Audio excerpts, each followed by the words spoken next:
হ্যাঁ, আজকে আমি কাশ্মীরি ধোকার রান্না করবো। দেখুন ময়দা নিয়ে নিয়েছি, দেখুন নুন নিয়েছি, নুন দিয়ে দেবো, সাদা তেল আছে, সাদা তেলটার মধ্যে দিয়ে দেবো, মেখে নেবো, অল্প অল্প জল দিয়ে মেখে নেবো। আমি এই টোটাকে জল দিয়ে ভালো করে ধুয়ে নেবো।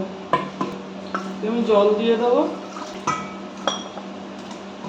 এই যে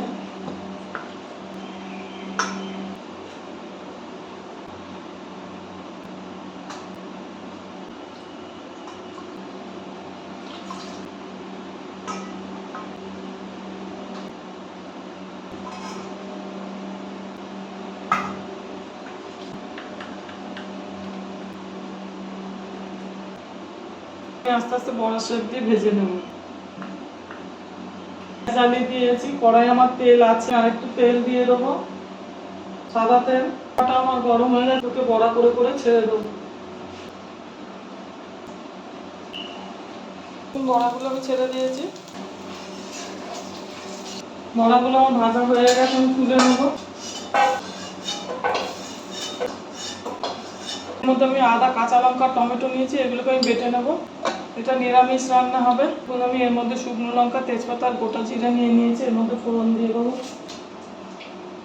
আলুগুলোকে আমি ডুমো ডুমো কেটে নিয়েছি, আলুগুলোকে এবার আমি ওর মধ্যে দিয়ে দেবো। রান্নাটা আমি সাদা তেলে করছি, আপনারা সর্ষের তেলেও করতে পারেন। আলুগুলো আমার ভাজা ভাজা হয়ে গেছে, তার টমেটো ভাজাটা এবার দিয়ে দেবো। জিরে গুঁড়ো, হলুদ গুঁড়ো, ধনে গুঁড়ো নিয়ে নিয়েছি, এটার মধ্যে দিয়ে দেবো।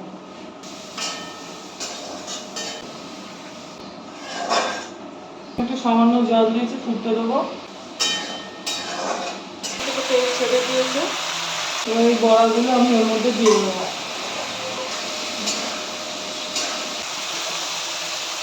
মধ্যে আমি জল দিয়ে দেবো,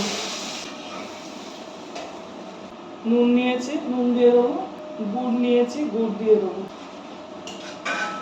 ঢাকা দিয়ে দেবো। রান্নাটা আমার হচ্ছে, দেখুন রান্নাটা আমার হয়ে গেছে। আমি ওর মধ্যে একটু ঘি দিয়ে দেবো।